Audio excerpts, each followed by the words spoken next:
Unrequited love can trigger the same regions of the brain as physical pain, which is why it can feel almost physically distressing when the affection isn't returned. The jam experiment demonstrated a paradox of choice.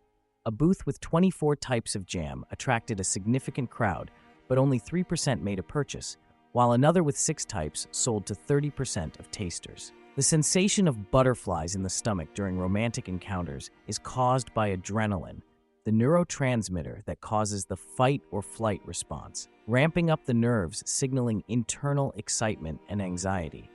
People tend to perform better on tasks when they know they're being observed, a phenomenon known as the Hawthorne effect, named after the factory where workers' productivity seemingly improved when watched.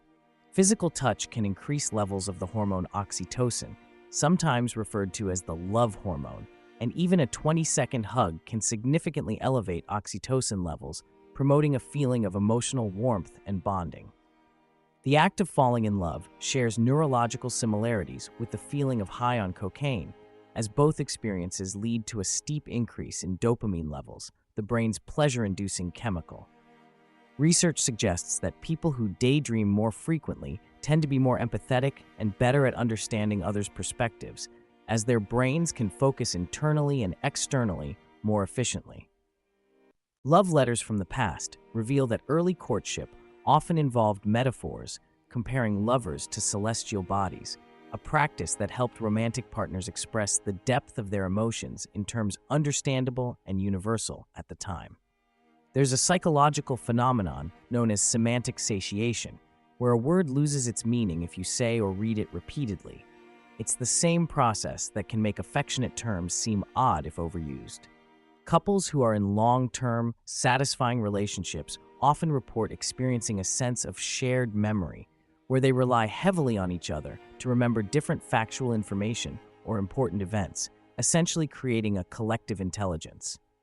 The human brain is capable of emergency synesthesia, where people under high-stress situations might temporarily experience one sense through another, such as hearing colors or seeing sounds. Mirror neurons in your brain play a crucial role in how you empathize with others, as these neurons fire not only when you perform an action, but also when you observe someone else doing the same action. In romantic relationships, experiencing new and challenging activities together can trigger the brain's reward systems, leading to increased feelings of closeness and satisfaction, similar to the initial phases of falling in love. Studies have shown that the brain responds quicker to fearful and negative stimuli, a survival mechanism from our ancestors, which often causes people to remember negative events more vividly than positive ones. In many cultures, a prolonged gaze, beyond just a fleeting moment, can increase intimacy and attachment. Two strangers holding eye contact for just 4 minutes can develop a sense of affection and emotional connection towards each other. If you want her, never look at her as just another option, but rather give her the attention and respect she deserves. And also never look at her breasts while talking to her. Just a heads up,